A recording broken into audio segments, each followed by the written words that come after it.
Hi, I'm Deborah, licensed marriage and family therapist, and I am showing up on Tuesdays and Thursdays, Central Time, 12:15, in a nutshell, to give anyone who joins a safe place to process, to pause and process. And I've been doing this for a bit, for I think over a month now already, almost 2 months. So you can look at all my past videos, but really, if you look at it as a world, we have gone through a pandemic. There are two wars going on, and then now there's on top of natural disasters, and then what's going on in America, the big change. So originally, I did start this because I needed a safe place also to process what's going on in the world.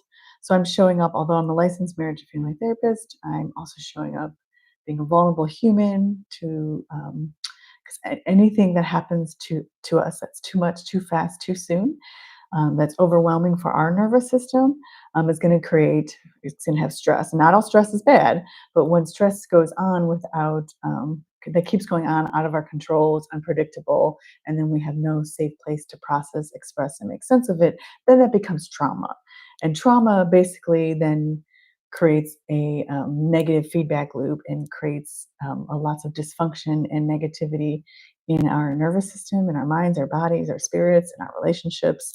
And so, if trauma isn't, and stressors and trauma aren't processed and expressed, it gets shut down in our nervous system, and then it comes out and blows up in ways. So, I often show this jar. This jar illustrates our nervous system.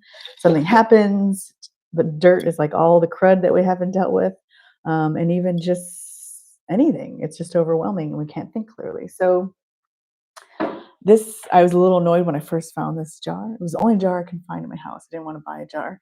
It was slightly blue, and I thought, you know what, I'll use that because it's going to show bias. We all have bias. So I wanted to have Tuesdays be more about political stress because it's so important that people know what they're getting into. I never want to put my beliefs on other people, but I'm going to be real. I also want to have a place where I can be real, because what's happening is alarming on so many levels. And that's why I want to talk about the research that I have as my master's is human development and family studies. So actually, I'm going to share this image that, just so excited I learned this new skill today, that I actually created in 2018. Now, I don't know the original, I can't give credit, unfortunately. I don't remember when I first saw this, but I added my part at the bottom. But if you see this, it's actually, I thought I was going to have to change the names, like the name calling. But when I pulled it up today, I was like, no, libtards, really? That's been going on back then.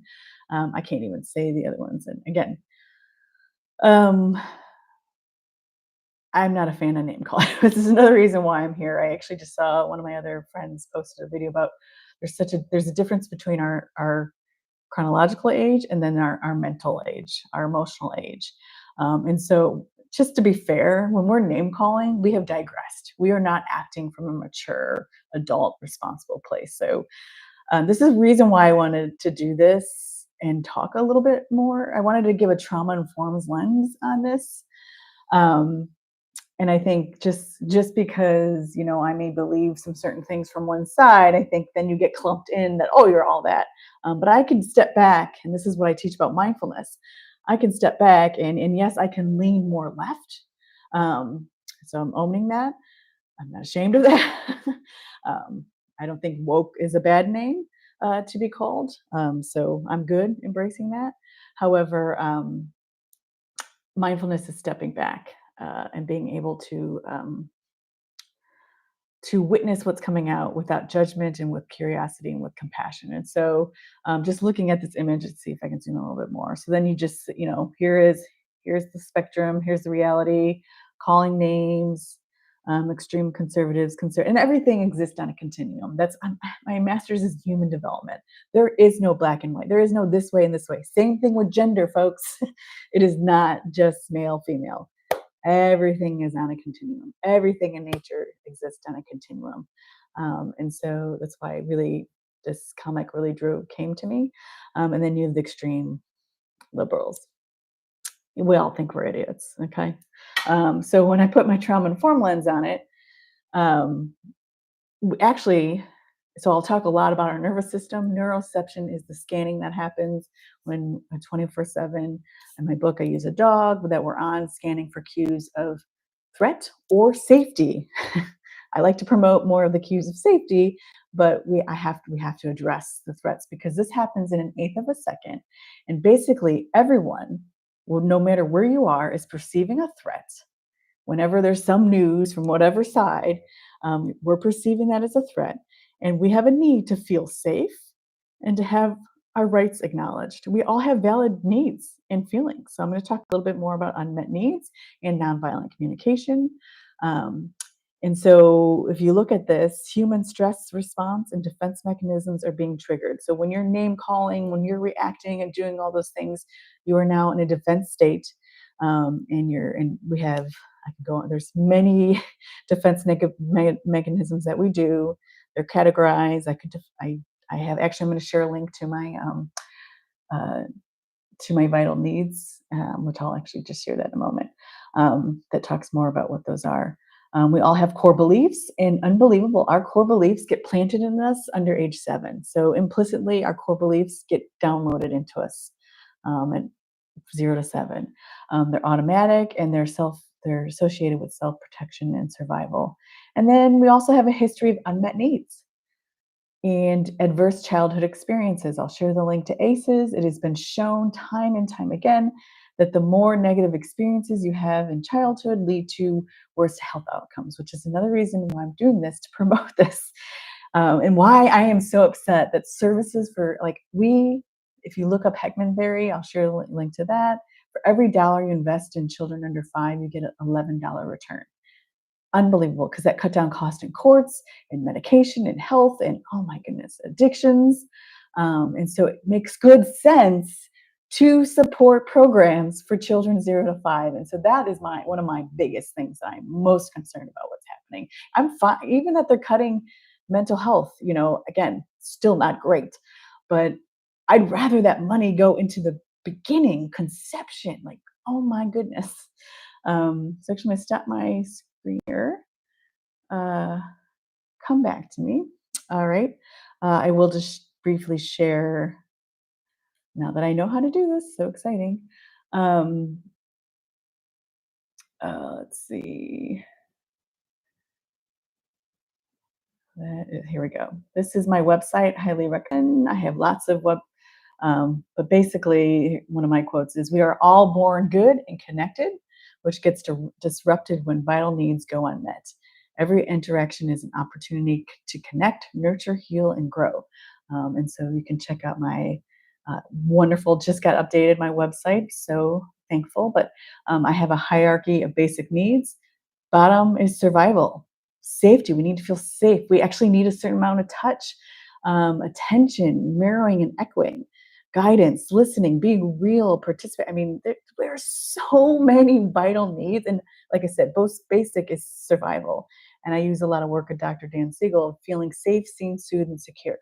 We need that to grow healthy nervous systems, and so that we can maximize our human potential. And sadly, I share this list. I've been sharing this list for over 20 years.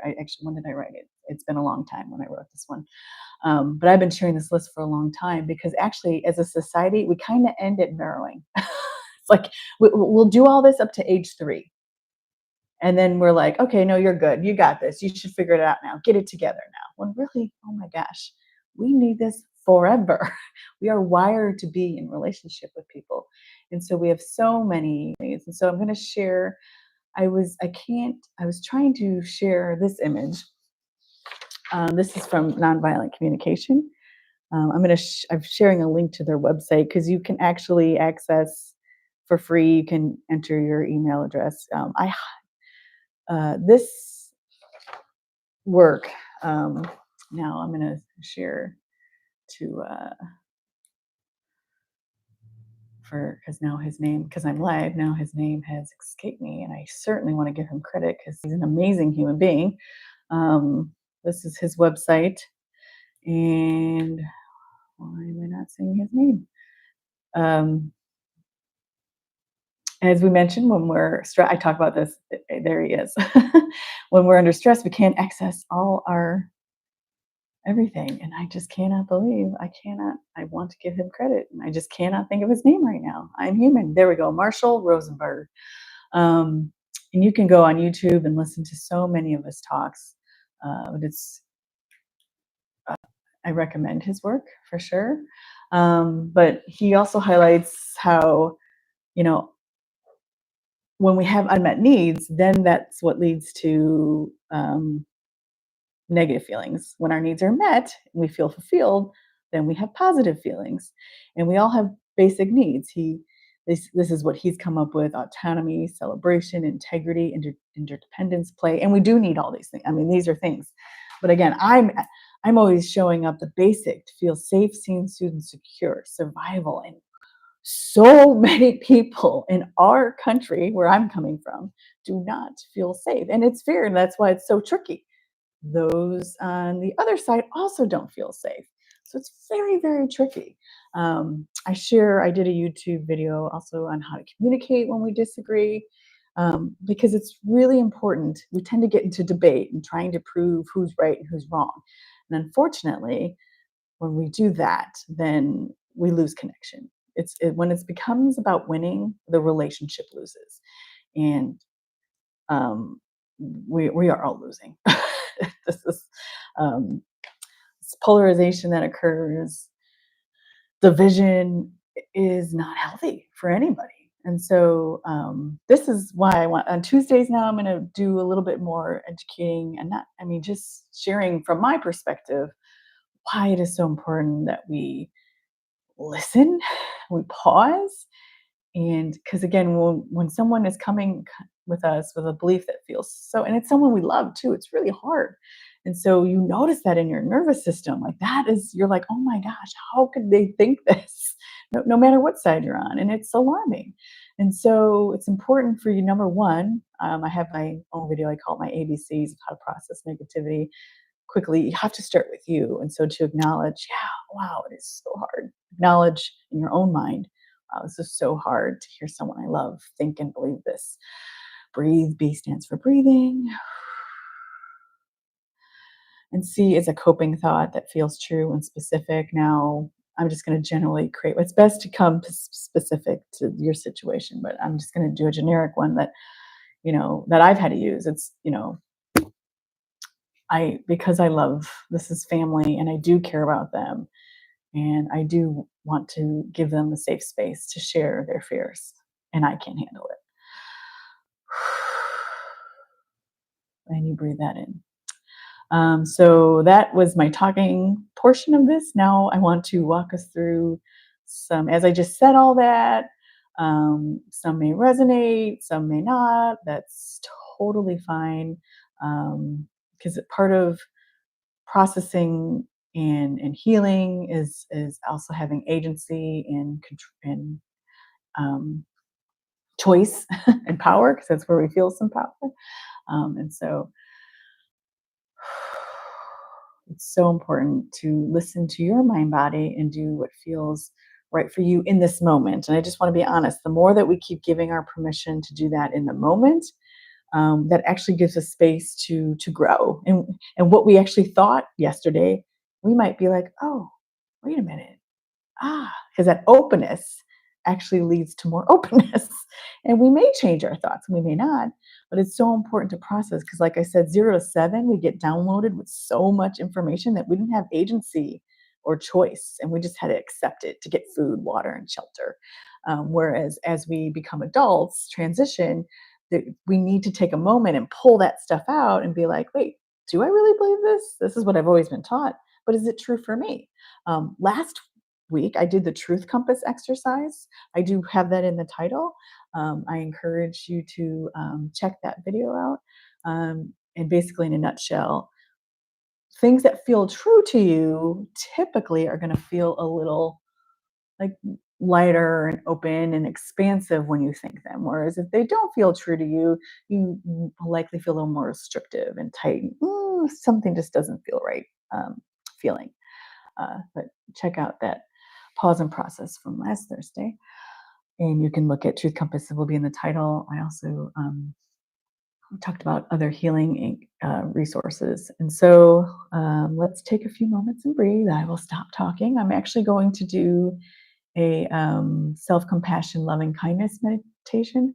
The last time I did do a loving kindness, a beginning one, this is just going to little short form. So um, we need 10 minutes to do this. So please, it's really important that you feel comfortable where you're at. You feel safe. That's cues of safety. So if you're at the work, you might not want to do this, but you can 100%, but you can still listen. Because I even recommend if you want to continue doing some meditation to kind of listen to it first so that you have some familiarity with what's happening so that you feel comfortable with it. So I even encourage just listening to it, even if you're not going to participate fully. So I want to find a comfortable position that's reasonably upright and relaxed. You may fully or partially close your eyes.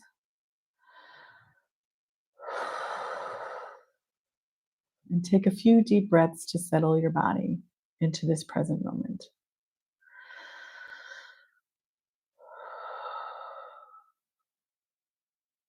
You may put your hand on your heart for a moment as a reminder to be kind to yourself.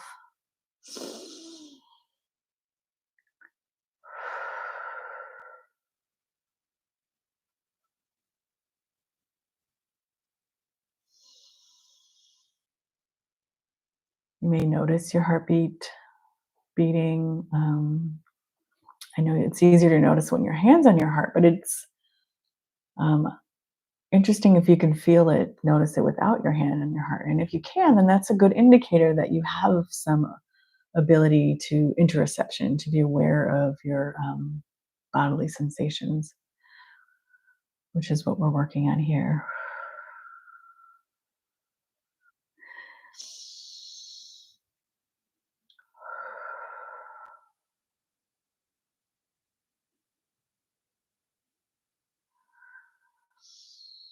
Now, I want you to form an image of yourself sitting down. Note your posture on the chair as if you were seeing yourself from the outside.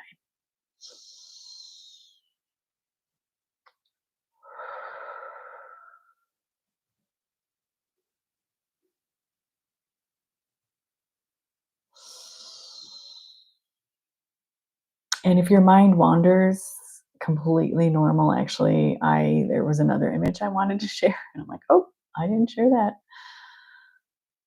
I'll share it next time. And you just notice it, and then send it off, let it blow away.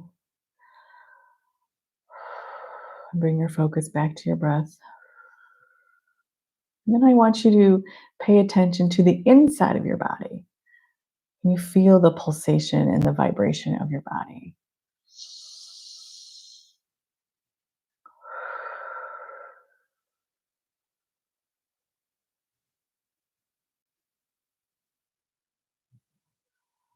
I can still notice my heart pounding a bit more. I'm live. I'm in a different context. And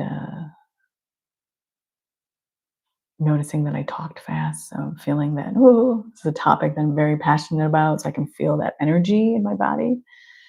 So I'm noticing that and then blowing out. Again, you notice where you need to meet yourself where you're at.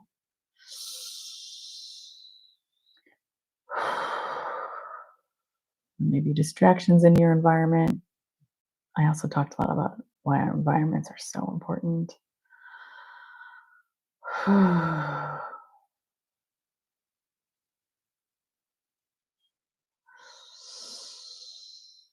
That was my last talk.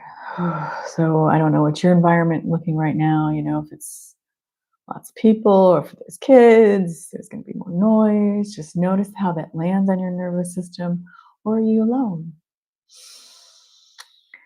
I also want you to notice the breathing. Where can you feel it most?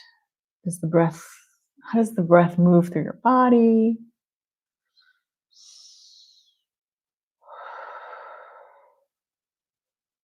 Is it through your nose and out through your mouth? Do you tend to breathe in through your mouth more or your nose? No to right or wrong. You're just noticing, witnessing.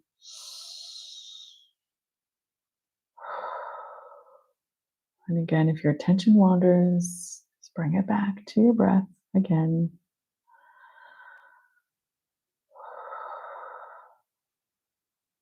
And after a few minutes, start to notice physical sensations of stress that you are holding in your body, perhaps in your neck, your jaw, your belly, your forehead.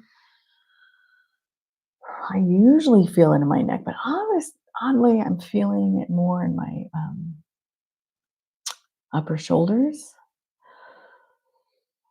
It could be I did a new band workout yesterday, so that could be part of that.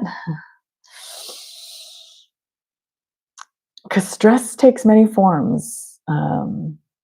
It's physical, it's emotional, it's relational, it's chemical.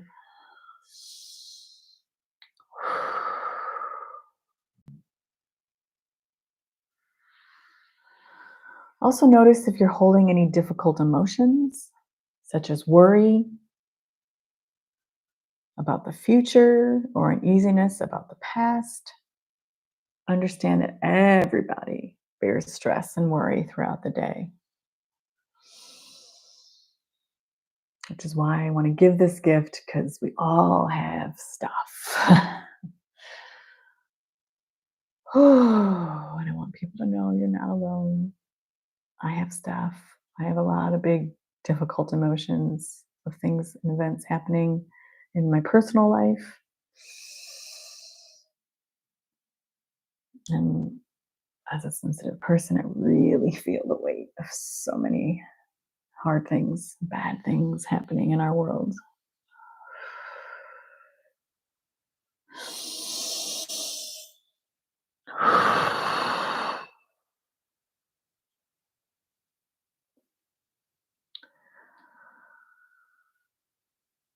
And there's no right or wrong, so just notice any difficult emotions you may be coming up. I know I also have anger, a lot of hurt, confusion.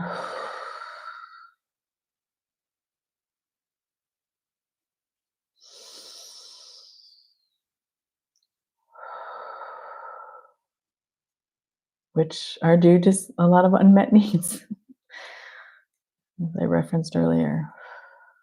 That's another reason why it's important to process, because these feelings, although they're not all facts, they're indicators to areas in life where you need to maybe make some adjustments, speak up, express yourself, figure out what you need.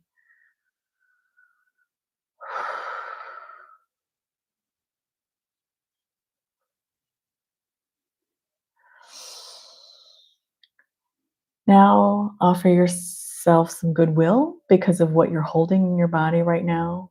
I invite you to say the following phrases to yourself, either in your own mind's eye or just softly and gently, whatever feels comfortable to you. May I be safe.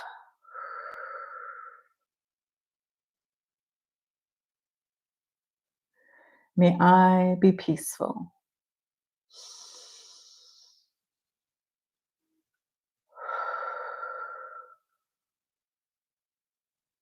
May I be kind to myself.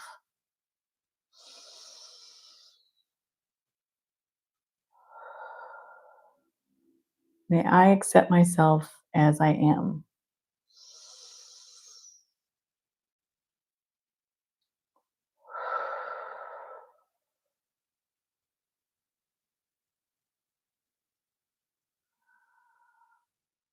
Completely normal if your mind has wandered. Just return to those words or experiences of discomfort if your mind does. Go slow. I'm going to say them one more time. May I be safe. May I be peaceful.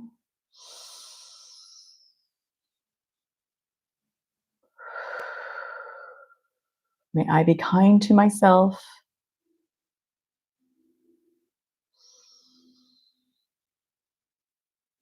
May I accept myself as I am. If you are ever overwhelmed with emotion, you can always return to breathing. You can name your emotion, called name it to tame it, or find it in your physical body and soften that area, which often means bringing some light there, or gently touching it,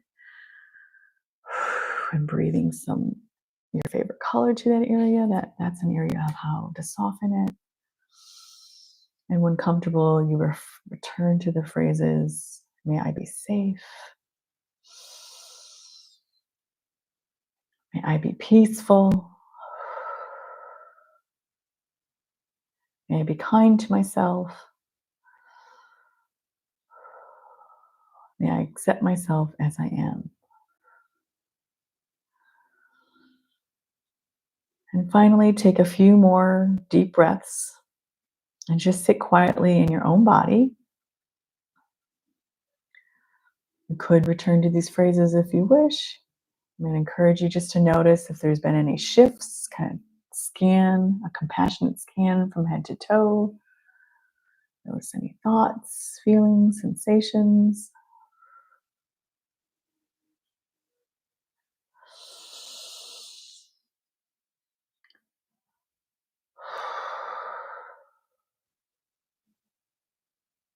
Then gently open your eyes when you're ready. And as soon as I opened my eyes, I saw that jar, which is why I'm putting it there, because my hope is as you paused and did some processing, there is some more lightness and clarity, openness. As now you can see in that jar.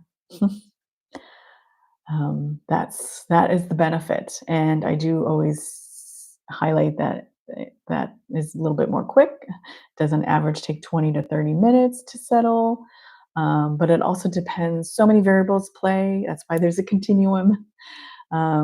Just because you did not maybe feel relief doesn't mean wasn't good or healthy or good for you. It just means you might have more that needed to unwind. It might have activated some other things, which is why I highly promote seeking help from a professional, because a lot of us don't sit and pause because it'll actually will bring up the negative and the stuff we haven't been dealing with, which can be very overwhelming, extremely disturbing and overwhelming depending on what has not been processed. And that's where trauma can come up that hasn't been dealt with. So um, I'll use the phrase a lot less is more. So I'm trying to keep these short so that we can weave in practices that are manageable and not overwhelming the nervous system. Uh, and the image I didn't share, which I will now talk about next time, is about systemic trauma. That'll be next Tuesday because I'm going to keep to my political talk on Tuesdays and Thursdays. It will be more general and neutral because we need spaces where we don't have to deal with politics because it is all over the place and it is overwhelming. And it's important to set boundaries and choose when you want to talk about these things or not. And you need to do what's best for you. Please follow, subscribe. I appreciate your time. Take wonderful care.